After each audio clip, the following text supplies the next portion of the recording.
This set of notes is going to cover nouns and agreement in Spanish. So if you please open your notebooks to the next available blank page, we'll go ahead and get started.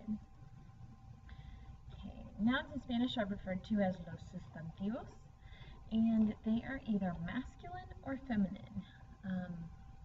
What this means is basically in Spanish, every noun is either determined masculine or feminine. It has absolutely nothing to do with the meaning of the word, and it's based simply on the structure.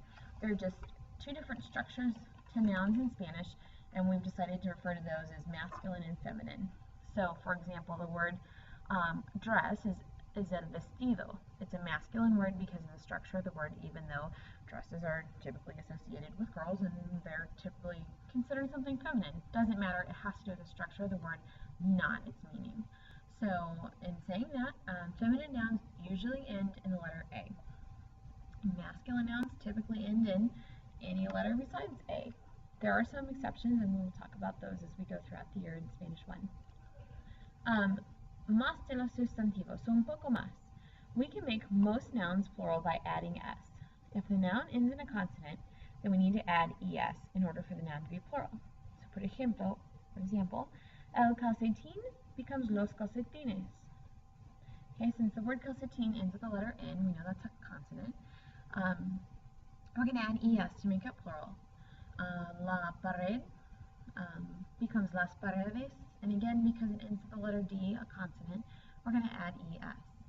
If a noun ends in Z, the Z changes to a C in its plural form.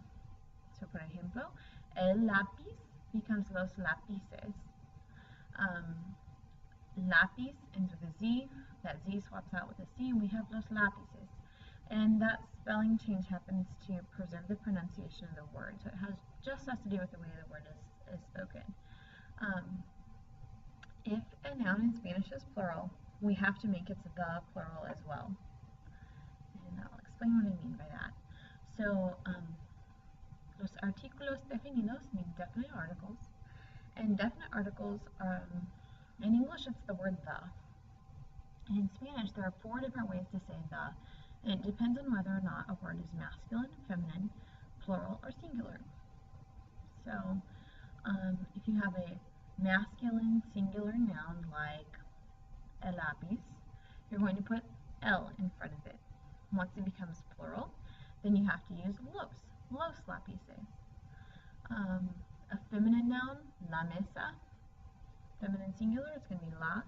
Feminine plural, las mesas. We have to make our the plural as well, and that's where we get the las from. Before I told you pretty much any a noun that ends in anything other than an A is going to be masculine. The general rule of thumb is O or a consonant, but those require L or los in front of it. And then there are a few more specifications for feminine nouns. So in addition to just ending in an A, the endings shun, and dad also typically indicate that a noun is feminine. There will be some irregularities, and like I said, we'll talk more about those as we go throughout the year. So nouns that require definite articles, la or las, are the feminine nouns. We're going to go ahead and cover los artículos indefinidos. In indefinite articles, in English we would say a, and, some, or few. Now the 4 words listed below, un, una, unos, or unas. Un and una are either a or an, unos and unas are some or a few. So it's singular versus plural.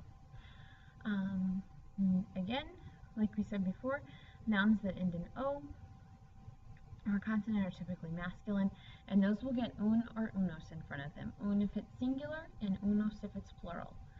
Nouns ending in a, sion, shun, or dad are usually feminine, and those will get una or unas depending on whether it's masculine or feminine. I would like for you to take a moment and jot down 3 questions at the end of your notes.